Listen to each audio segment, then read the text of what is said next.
नाज़रीन, हैदराबाद में सख्त गर्मी दौरान बिजली की लोड शेडिंग से आज़ाद शहरनि जूं मतियूं मुंझाए छॾियूं। केतिरा ई सड़ियल ट्रांसफार्मर भी तब्दील न थी सघिया, जंहिं करे रहवासी सूरनि में आहिनि। ॾिसूं था अब्दुल रसूल चांडियो जी ही रिपोर्ट।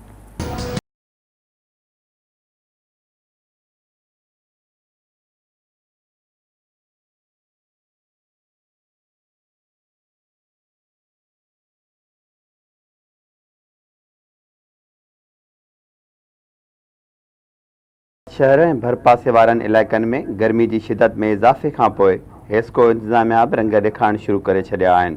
हैदराबाद शहर की गुतियल आबादी बाबन शाह कॉलोनी, जियार कॉलोनी, वहदत कॉलोनी, परेटाबाद, लियाकत कॉलोनी, ॻोठ मंठार शोरो, मारवी टाउन समेत मुख़्तलिफ़ इलाइक़नि में कलाकनि जा कलाक हथरादू लोड शेडिंग कई वञे थी, जंहिं सबबि शहरी सख़्त परेशान आहिनि। शहरनि जो चवण है कि हर 5-5 मिनट के बाद जो है ये फीडर बंद करते हैं। उससे जितने भी घरों के अंदर जो है इलेक्ट्रॉनिक्स जो है चीज़ें हैं वो जलती हैं। कभी जो है वोल्टेज जो है ड्रॉप कर देते हैं। बिजली की लोड शेडिंग अपनी जगह, लाइट आई 2 घंटे के बाद, उसके बाद जो है ना ये वोल्टेज जो है ना ख़त्म कर देते हैं। वो लाइट का आना ना आना बराबर हो जाता है। कौन सा चक्कर है क्या हम गरीब हम चूतिया आए क्या? लोग कहने अभी घर पे जाएंगे फिर जाएगी, फिर बाहर आएंगे फिर जाएंगे फिर जाएगी। घर पे मर जाएंगे या गरीब आवाम? तुम 2 पैसे हम बैठ रहे हैं घर पे, पूरी आवाम बैठेगी घर पे।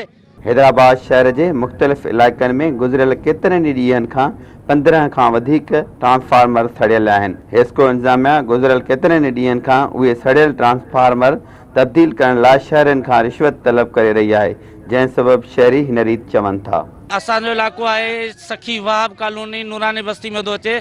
तक़रीबन मुसलसल अॼु 11 ॾींहं ट्रांसफार्मर सड़ियो पियो आहे। चवनि था त तव्हां चंदे ते ठारायो। अॼु खां 15 ॾींहं पहिरीं हिनखे ठारायो वियो आहे। 50,000 रुपया ख़र्च थियो आहे। 50,000 ख़र्च थियण खां पोइ बि इहो वापसि वरी सड़ी चुको आहे। ऐं हींअर बि अगरि एसडीओ सां ॻाल्हायूं था त एसडीओ ॻाल्हाइण लाइ तयारु न आहे।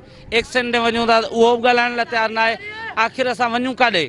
जेकॾहिं अगरि बिलिंग असांखां वठनि था, असांजी बिलिंग बिल्कुलु मुकम्मल बिलिंग लगी पई आहे। मुझी आला अख्तियारनि सां आहे अपील त असांजा इंसाफ कयो वञे, असांजो ट्रांसफार्मर बहाल करायो वञे। हम लोगों ने 40,000 रुपए दिए थे, ठीक है। अभी हम जब जाते हैं इनके पास मुतालबा करते हैं कि हमारे बच्चे जो हैं वो बीमार हो रहे हैं, हमारी घर की लेडीज जो हैं वो परेशान हो चुकी है और घरों में जो है ना पानी है ना बिजली है। आप जानते हैं कि पानी एक मुकामी ज़रूरत है हर इंसान के लिए।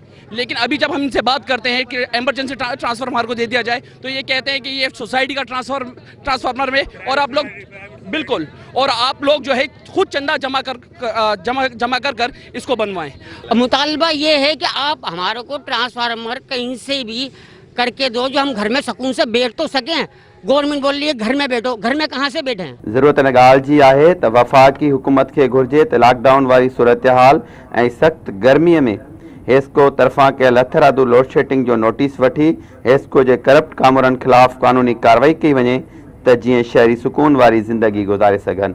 कैमरामैन एजाज़ कोसे सां गॾु अब्दुल रसूल चांडियो, मेहरान TV, हैदराबाद।